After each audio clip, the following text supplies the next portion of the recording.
The rain-slicked streets of Manhattan pulsed with the frantic rhythm of rush hour, horns blaring like accusations, when Alex Harrington's world shattered in the span of a single, venomous phone call from his father. If you don't show up to the gala with a ring on someone's finger, heir or not, you're out, disowned, deleted from the will, erased like the mistake you always were.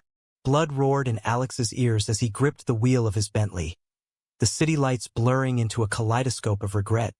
And in that moment, he knew. Desperation wasn't just knocking. It was kicking down the door. He swerved into the nearest parking spot outside a hole-in-the-wall coffee shop on the Lower East Side, the kind of place where dreams went to caffeinate before dying, and that's when he saw him, Jamie, wiping down the counter with hands that trembled just enough to betray a hidden storm. Alex burst through the door, the bell jangling like a warning shot, water dripping from his overcoat onto the scuffed hardwood floor. The shop was nearly empty, save for a couple of night shift stragglers nursing their lattes like lifelines. Jamie looked up, his green eyes sharp and wary under tousled auburn hair, the faint scar above his left eyebrow catching the dim overhead light like a secret etched in skin.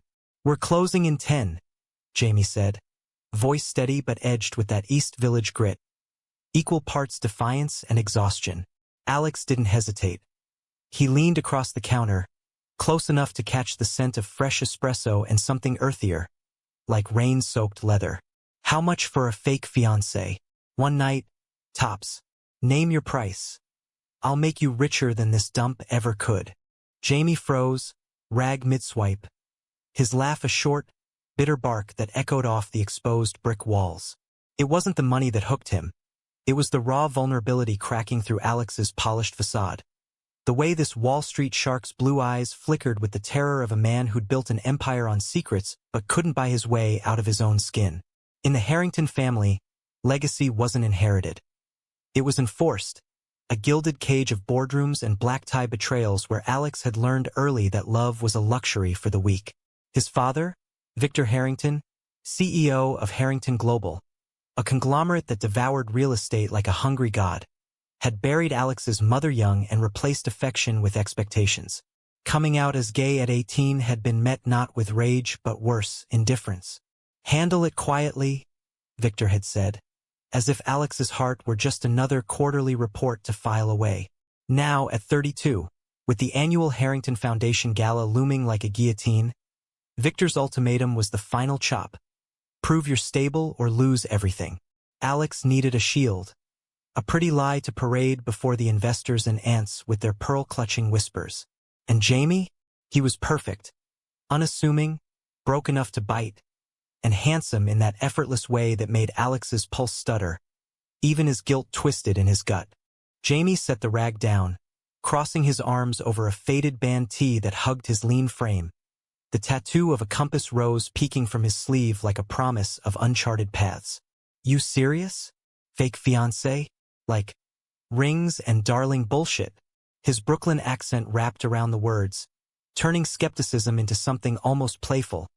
But his eyes, God, those eyes, held the weight of someone who'd been burned before. Jamie Keller had washed up in New York 3 years ago, chasing ghosts after his own family's implosion back in rural Ohio. A dad who drank himself into oblivion after the farm foreclosed. A mom who left when the chemo bills piled too high.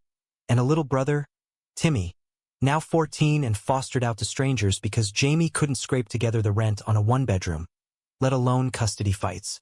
The coffee shop, Brew Haven, paid $12 an hour plus tips, enough to keep the lights on but not the hope alive. He'd seen rich kids like Alex before, slumming it for authenticity, tossing 20s like confetti, but this felt different, charged, like the air before a thunderstorm. "Dead serious?" Alex replied, sliding onto a stool that creaked under his tailored wool pants. He pulled out his wallet, fanning bills like a poker hand. $5,000 up front, another 5 after the gala. We show up, smile for the cameras, let my family think I've got my shit together. No strings, no mess. Jamie's gaze flicked to the cash, then back to Alex's face, reading the lines of exhaustion etched there. The late nights closing deals that felt emptier than his bed. The parade of anonymous hookups in penthouse suites that left him hollower each time. It was a lifeline, stupid as it sounded. Money for Timmy's legal fees, a shot at pulling his brother back from the system's maw. But there was something else, a spark in Alex's proximity that made Jamie's skin hum, a reminder that desire wasn't just for straight-laced fantasies in the movies. They hashed it out over closing time. Contracts scribbled on napkins, ground rules etched in hurried whispers. No kissing unless absolutely necessary, no prying into pasts, and for God's sake, no falling for each other. Jamie pocketed the advance with a nod that felt too final, like signing away a piece of his soul.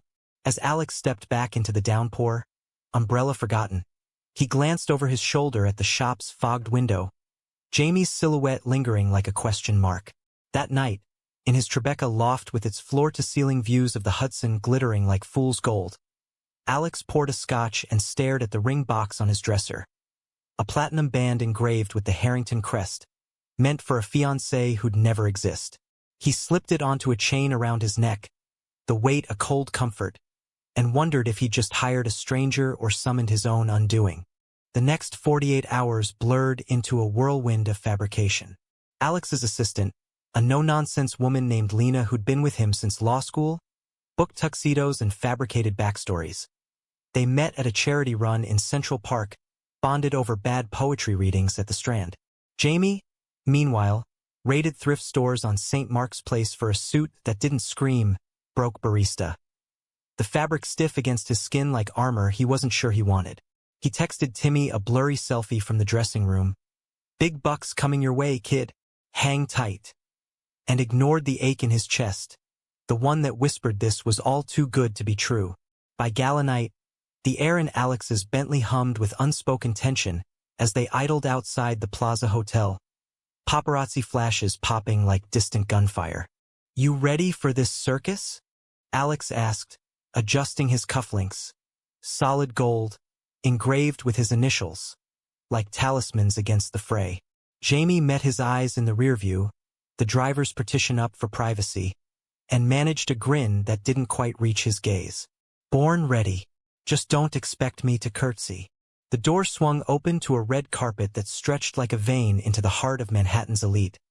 And as they stepped out arm in arm, Alex's hand firm on Jamie's elbow, the cameras swarmed. Whispers rippled. "Harrington's engaged. To who?"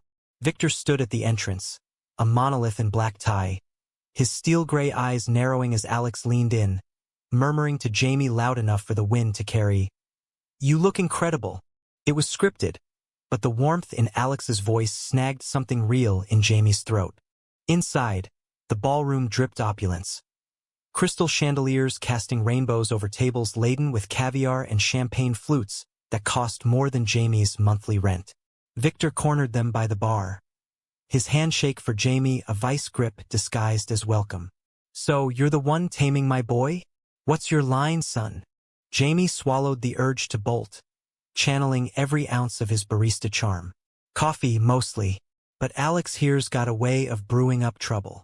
Victor's laugh was a bark, approving in its cruelty, but his gaze lingered too long, probing, as if scenting the lie beneath the polish. Alex steered Jamie away, their fingers brushing in a way that sent static up his arm. Accidental, or was it? They danced then, under the slow sway of a jazz quartet, bodies close enough to share breath but not secrets. Alex's cologne a mix of sandalwood and sin that made Jamie's head spin. As the night wore on, the facade cracked in subtle ways.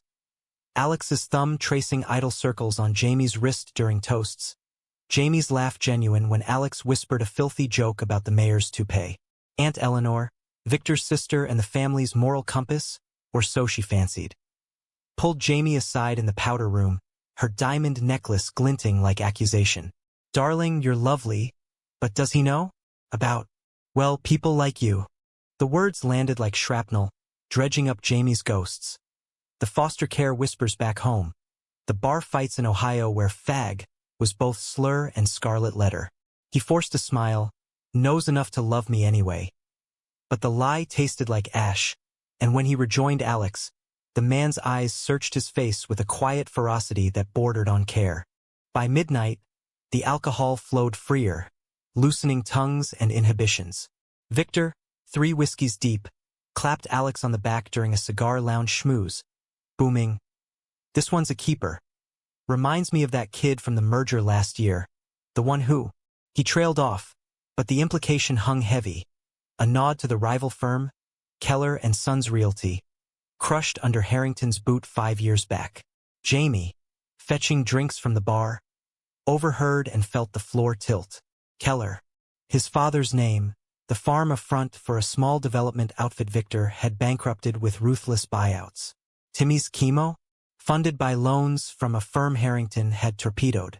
The betrayal wasn't Alex's yet, but the coincidence gnawed, a worm in the apple of their charade. They escaped to the terrace for air, the city sprawl a glittering apology below. Alex loosened his tie, vulnerability spilling out like the scotch on his breath. "You were brilliant in there. Made it real." Jamie leaned on the balustrade, heart hammering not from the height but the proximity. The way Alex's gaze stripped him bare. "Yeah? Felt pretty real to me too." The kiss happened then. Not scripted, not safe. A brush of lips that ignited like dry tinder. Alex's hand cupping Jamie's jaw with a tenderness that ached. It was over in seconds, but the aftershock lingered, electric and terrifying. "We can't," Alex murmured, pulling back, but his eyes said the opposite. Jamie nodded, throat tight, and as they parted for the night, Alex to his loft, Jamie to his walk-up in Bushwick, the revelation brewed, a storm on the horizon. The morning after the gala dawned gray and unforgiving, sunlight slicing through Alex's loft blinds like judgment. He woke tangled in silk sheets, the phantom taste of Jamie's mouth lingering.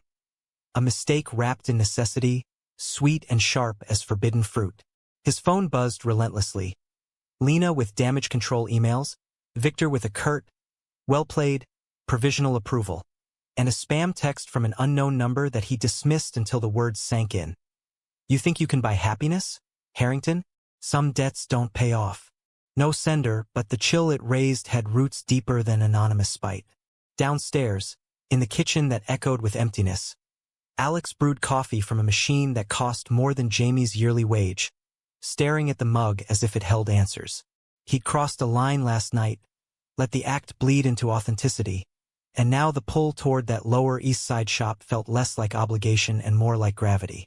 Jamie, meanwhile, paced his cramped Bushwick apartment, the walls papered in peeling band posters and Timmy's crayon drawings from better days.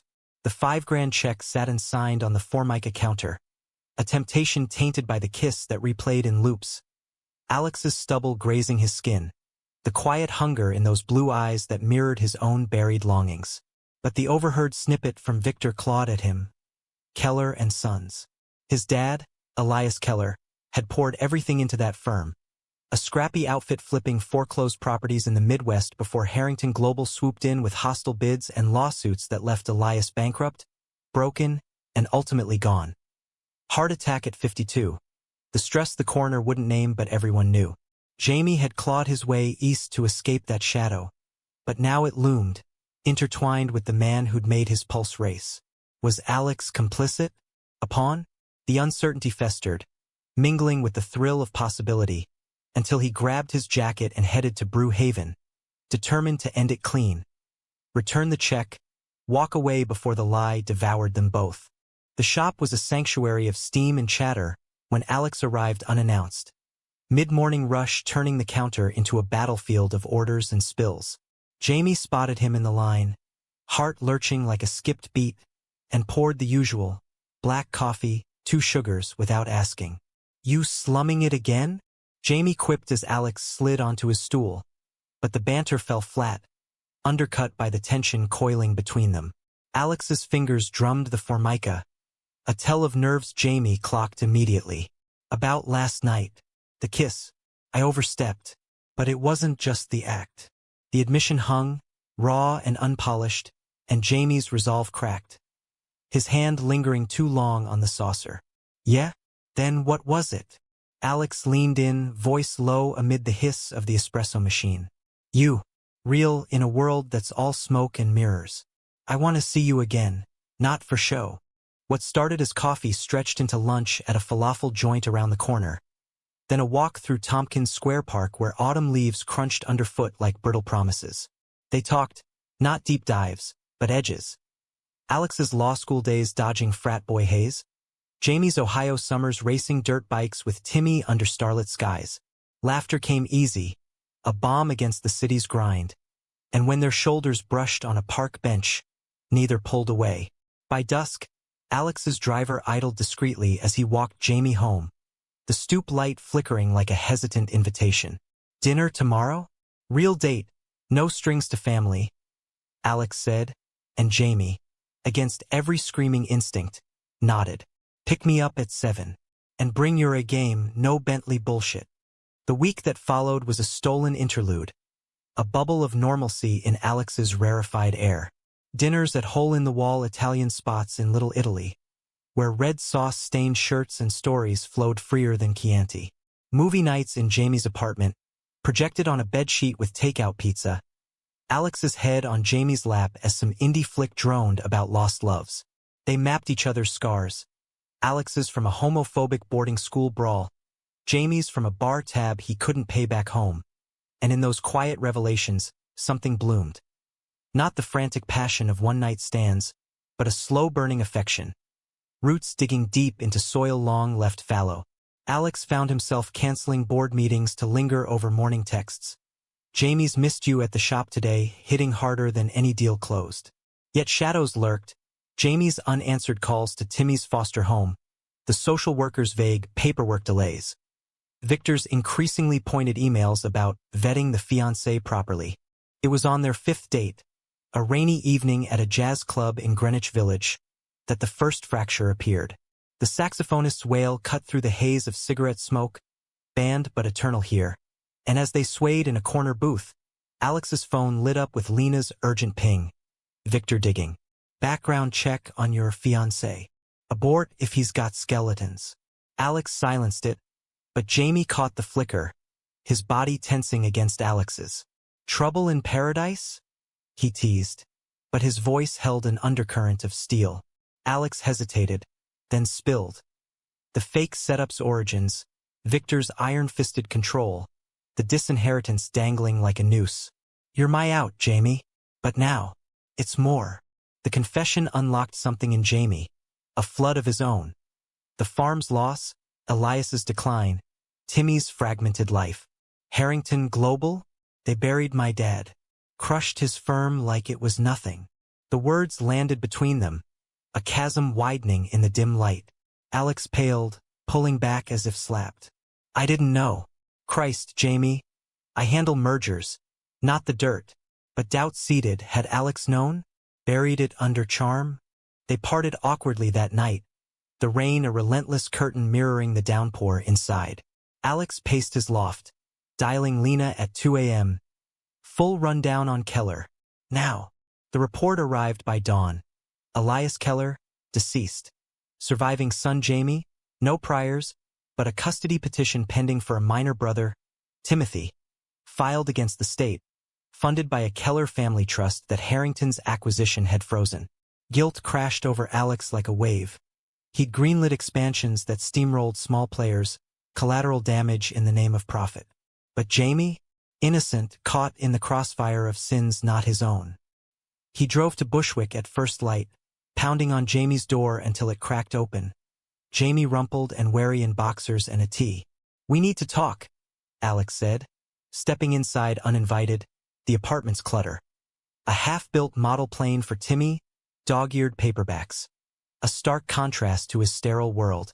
The confrontation unfolded over cold coffee, voices rising like steam. You waltz in by me like a prop, and now what? My family's wreckage is your empire's foundation. Jamie's eyes blazed, hurt lacing the anger. Alex reached for him, desperate. I swear I didn't connect it, but I'll fix it. Unfreeze the trust, pull strings for Timmy. It was a vow born of panic, but laced with truth. For the first time, Alex saw beyond the boardroom, the human cost of his legacy. Jamie wavered, the pull of Alex's sincerity warring with betrayal's sting. And when their lips met again, fierce, forgiving. It was a dam breaking, hands clutching like lifelines. They tumbled to the couch, Not for heat but solace, bodies entwined in a tangle of whispered apologies and dreams half-spoken. A life untethered from Father's ghosts. But Victor's shadow lengthened. 2 days later, as Alex and Jamie stole a weekend in the Hamptons, rented cottage by the sea, waves crashing like unresolved symphonies. A black SUV tailed them from the city. Victor's enforcer, Marcus, a ex-cop turned fixer with a ledger of Harrington sins. They spotted it on a coastal road. Jamie's barista instincts sharp from dodging repo men back home. "Pull over," he urged, but Alex floored it. Heart slamming as the chase twisted through dunes and backroads, tires screeching on wet asphalt. It was thriller fodder, wealth's paranoia made manifest. But when they lost the tail at a fog-shrouded lighthouse, the adrenaline crash left them shaking in each other's arms. "He's not stopping," Alex admitted, forehead to Jamie's. "Dad sees you as leverage now." Threaten the merger narrative. Jamie's laugh was hollow. Or the truth. His golden boy's in love with the enemy's son. Back in the city, the idol shattered. Victor summoned Alex to the penthouse overlooking Central Park, the office a fortress of mahogany and malice. "End it," he growled. Dossiers splayed like evidence. Jamie's foster records, Timmy's psych evals, Elias's suicide note blaming Harringtons. Or I bury the kid. Custody revoked. Trust seized for fraud. The betrayal cut deepest from Alex's father, the man who'd shaped him into a weapon now turning it inward. Alex stormed out, racing to Brew Haven, but Jamie was gone. Shift covered, phone dead. Panic clawed. Had Victor gotten to him? A frantic search led to Jamie's apartment, door ajar. Timmy's drawing crumpled on the floor. Inside, a note in Jamie's scrawl. "Can't drag you down with me." Or him. "Forgive me, Jay." The revelation hit like a gut punch. Jamie, protecting them both by vanishing. His love a quiet sacrifice in the face of Empire's crush. Alex's world narrowed to a pinpoint of dread as he tore through the city, the Bentley weaving like a predator through gridlock. Bushwick streets, once charming in their chaos, now mocked him with graffiti-scrawled walls and shuttered storefronts. Echoes of the foreclosures his firm had orchestrated. Jamie's apartment yielded nothing but ghosts. The couch where they'd first truly touched, now cold. The kitchen where laughter had mingled with takeout steam, silent as accusation. He called Lena, voice cracking over the line. Track him. Credit cards, phone pings, anything. Her reply was clipped, efficient. On it, but Alex. Victor's men are circling. This could get ugly. Ugly. The word tasted like the bile rising in his throat. For all his power, Alex was a king without a kingdom now, stripped bare by a love he'd almost let slip away. Jamie, meanwhile, had melted into the underbelly of New York, a chameleon honed by necessity. He'd hitched a Greyhound to a cheap motel in Queens, the kind with neon signs flickering vacancy, like a siren's call to the desperate. Cash from the advance burned a hole in his duffel, enough for a week, maybe two, before he'd busk guitar on subway platforms or sling drinks in some dive. Timmy's face haunted him, those wide eyes from their last supervised visit, promising, "I'll get you soon, squirt." But promises were cheap, and Harrington's reach endless. Better to ghost than gamble with custody. The kiss with Alex replayed in the motel's threadbare bed, a torment of what-ifs, soft lips, calloused hands tracing his ribs, whispers of stay that felt like home. Love, he'd learned young, was a thief. It stole your edges, left you soft and exposed. Yet here he was, heart fracturing anew, scrolling old photos on a burner phone until tears blurred the screen. By evening, Lena's network bore fruit. A hit on a prepaid card at a Queens diner, time-stamped an hour ago. Alex arrived as dusk bled into sodium-lit night. The diner a greasy spoon relic with checkered floors and waitresses who called everyone Han. Jamie hunched in a corner booth, nursing black coffee and a half-eaten patty melt. His hoodie pulled low like camouflage. He looked up as Alex slid in opposite, exhaustion carving hollows under his eyes. "How'd you find me?" Jamie muttered, not meeting his gaze. Alex reached across, fingers brushing knuckles in silent plea. "Doesn't matter. What matters is you running from me, from us. Victor's bluffing. I can fight him. Jamie's laugh cracked, bitter as the diner's brew. Bluffing? He buried my dad. Alex. What's one more Keller to him? The argument spilled out in hushed fury, forks clinking around them like indifferent percussion. Alex laid it bare. The merger files he'd pulled that morning, incriminating emails from Victor's archives proving deliberate sabotage. Elias targeted not for business, but a personal grudge from a decades-old land deal gone sour. I didn't know, but I was part of it. Blind, complicit. Let me make it right. For you, for Timmy. Jamie's resolve wavered, the weight of Alex's guilt mirroring his own tangled loyalties. And if he comes for you, cuts you off. Alex's eyes, fierce and unguarded, held the answer. Then we build something new. Together. It was a vow that bridged the chasm, pulling Jamie across in a crush of relief and reckoning. They left the diner entwined, Alex's arm a shield against the chill, hailing a cab back to Manhattan not as actors, but allies. But Victor's retaliation was swift, a serpent strike in the night. Dawn brought a raid, FBI vans screeching up to Alex's loft, agents in windbreakers flashing warrants for corporate fraud tied to the Keller merger. Victor had twisted the narrative, painting Alex as the rogue heir siphoning funds, using Jamie as the accomplice in a bid to discredit them both. Handcuffs snapped cold around Alex's wrists as Lena watched, helpless, from the lobby. It's him, Alex spat to the lead agent, a stone-faced woman with a badge that gleamed like judgment. My father's covering tracks, years of shady deals. Transported to a holding cell in Lower Manhattan, the concrete walls closed in, stripping away the veneer of wealth. His one call went to Jamie, voice steady through the panic. Don't come. Get Timmy safe. Lawyer's name is Patel. In my desk drawer. Jamie, hearing the click of disconnection, felt the world tilt. This wasn't drama. It was destruction. Victor's empire devouring its own to preserve the throne.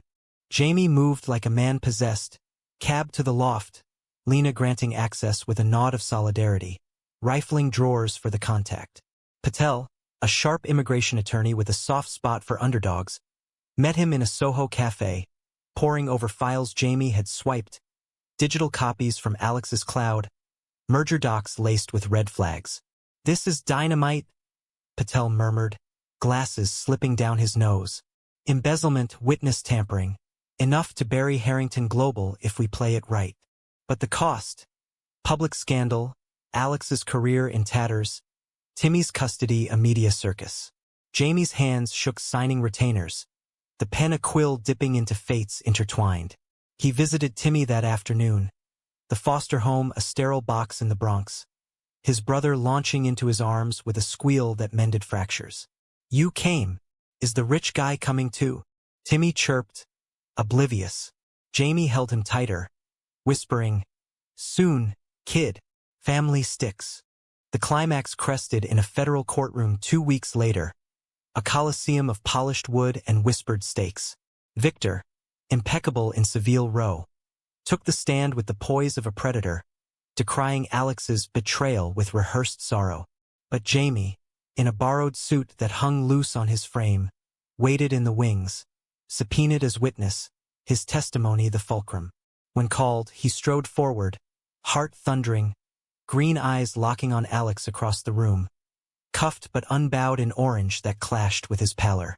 James Keller, the prosecutor intoned, but Jamie corrected, voice steady.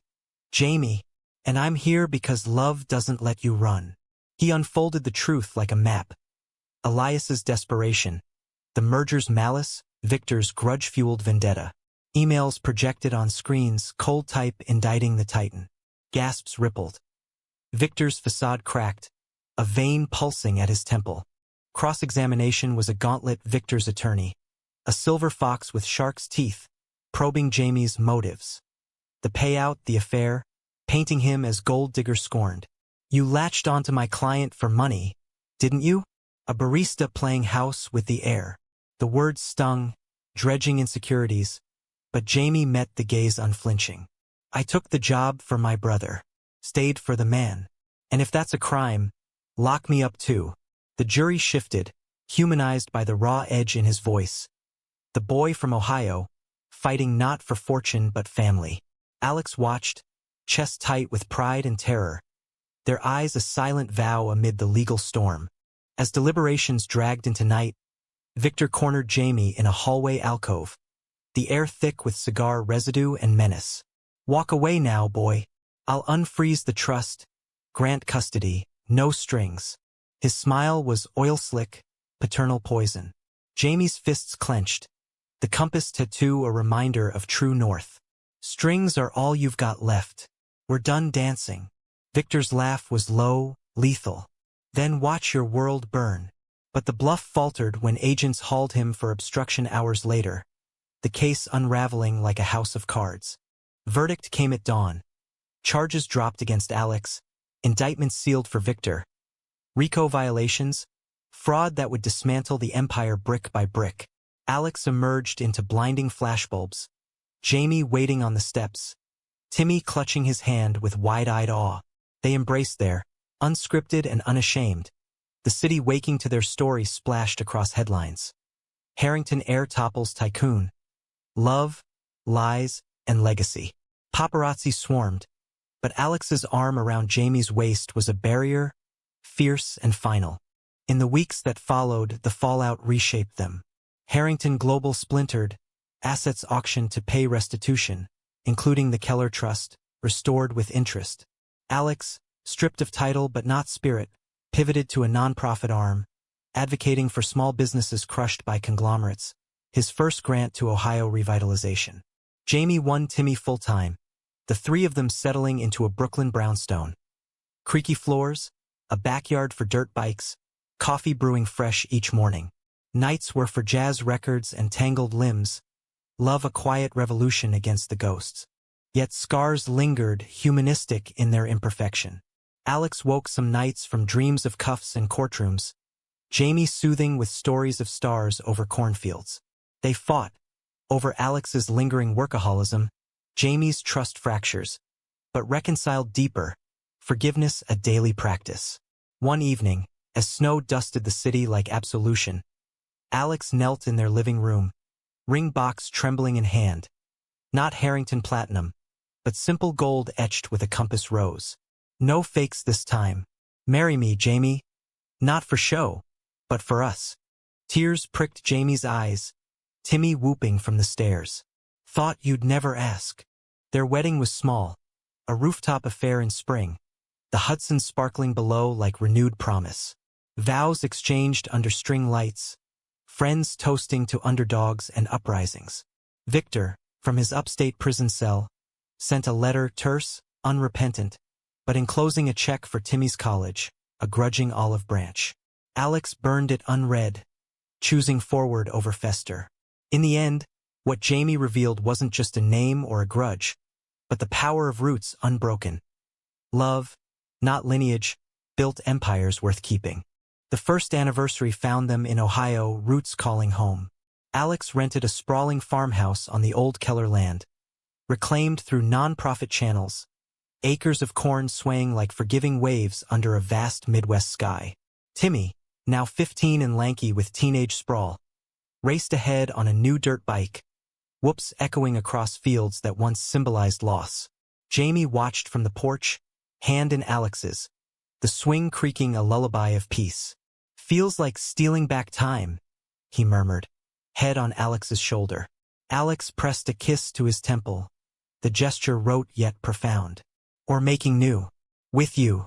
Manhattan tugged, of course, the nonprofit's offices in a repurposed warehouse, Lena now COO with a wry smile at board meetings. But weekends bled into escapes. Road trips to the Cape, where salt air scrubbed clean the city's grime. Quiet dinners at Brew Haven, now Jamie's co-owned with a pride flag fluttering out front. Challenges arose. Media vultures circling for, where are they now? Custody hearings that dredged old wounds. But they navigated as partners. Therapy sessions a compass through relational fog. Alex learned vulnerability wasn't weakness. Jamie that trust could regrow, resilient as prairie grass. One crisp autumn eve, As leaves turned fire-kissed, they hosted a harvest supper on the farm. Neighbors from Elias's era, faces weathered but welcoming, toasting the land's revival. Stories flowed, Elias's stubborn jokes, Victor's long shadow shortened by time, and in the firelight, Alex pulled Jamie aside to the barn, stars wheeling overhead. "Remember the coffee shop? Thought I was saving myself." Jamie grinned, fingers tracing Alex's jaw. "Saved us both." Their kiss was unhurried, an affirmation against entropy, the world fading to just them. Two men who'd bartered fakes for forever. Timmy, eavesdropping from the loft, rolled his eyes but beamed. The kid who'd bridged their worlds now thriving. Straight-A student, soccer star, whispering to Jamie of colleges and dreams unchained. In quiet moments, Alex pondered the revelation's ripple. A hired heart uncovering empire's rot, birthing something human-scaled, profound. No tidy bows, but a tapestry woven from betrayal's threads, stronger for the fray. As winter blanketed the fields, they drove back to New York, radio humming old jazz, hands linked over the gearshift. The city lights beckoned, not as cage but canvas, and in that liminal space, Alex knew. Legacies weren't inherited, but chosen. With Jamie beside him, every dawn promised reinvention. A life dramatic in its depth, romantic in its reach, eternally, defiantly theirs.